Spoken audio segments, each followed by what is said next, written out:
with as many film roles that you've done, with this particular role, part of the sell is your facial expression.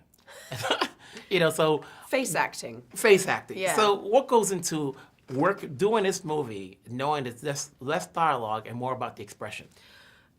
I mean, listen, I think it's almost the same discipline that you'd apply to a scene with tons of dialogue. I mean, you just play the truth of what's happening. And you've got that added bonus of the sort of tension of not being able to speak, or the sounds like the enemy of every scene. And so in some ways, it's kind of thrilling working like that because there's so much to play with, Mm-hmm. And then when you're working with one guy who's basically the writer, director, the producer, is it a little bit more comfortable knowing that, like, okay, I'm only having to work with one person as opposed to getting notes from here and there? It's kind of nice, to be honest with you, because he was the boss on set, and everyone knew it, but yet the boss kind of has to listen to his wife as well, So it was very collaborative. It's very cool. You've done your share of genre films, but I've jumped a couple of times watching this movie. So I'm going to ask you, when was that first time you watched the movie where you jumped? With the South by Southwest screening in Austin, which is where the film premiered, and I'd never seen it with an audience. I'd seen a few cuts before, but it was 1,200 people, and it was very intense watching it with them. Now, what does it take for you to jump when you're watching a movie?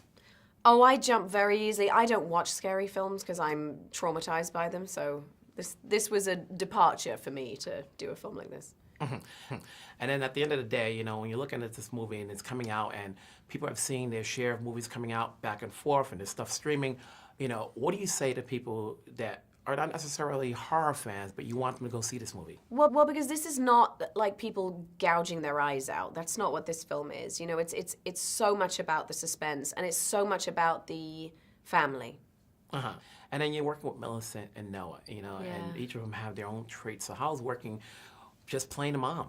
I mean, very close to home for me. It's this very personal character for me. I have 2 children, and all I want is their happiness and their safety. And so it was sort of very familiar territory for me to do this character. And we just lucked out so much with our incredible kids in this film, Yeah. And with Millicent in particular, did you have to learn a little bit of sign language, or did you know it already? I mean, I did try and learn a few phrases so that I could kind of say hello and like, how are you, and like, what's going on, and you're great, you're doing awesome, and stuff like that. But I mean, Noah was the one who truly, he got pretty good, I think, by the end. All right. Thanks a lot. Thank you. Take care.